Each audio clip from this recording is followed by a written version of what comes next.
Something So Beautiful. Written by Dawna.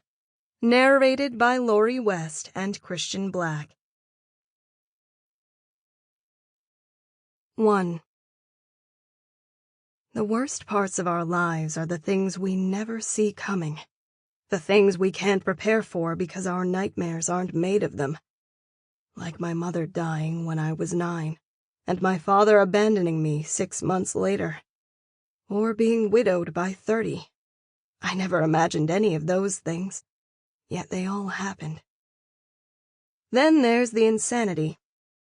I never saw it coming, never planned for it, and not once dreamed of it. Yet here I am, Mary Williams, 32 years old and slipping slowly into madness. Probably. I feel sane, but the noises in my head say otherwise. Ones that sound like the old screen door on the back of my house creaking open when the hook is tightly latched, or the echoes of footsteps crossing empty rooms. I've stopped running from those.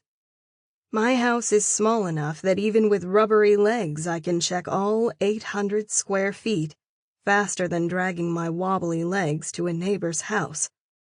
The only thing I can't seem to do is force away this fear. It's always here, scratching at the edges of my mind, clawing at my spine. It rides against my intuition until running is all I can think of. And I would run, if I knew which way to go. It's kind of hard to get away from yourself. I haven't always been a mass of paranoid delusions.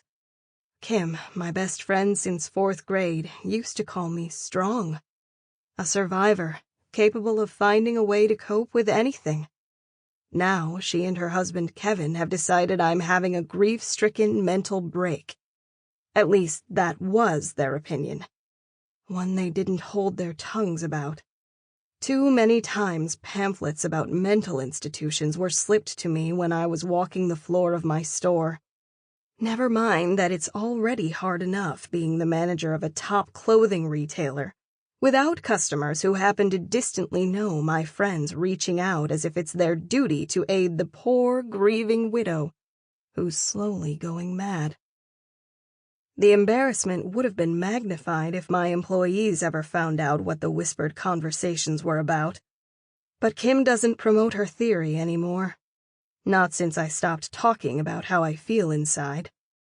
Since I started smiling and saying everything is fine. One small victory now replaced by an equal... Sample complete. Ready to continue?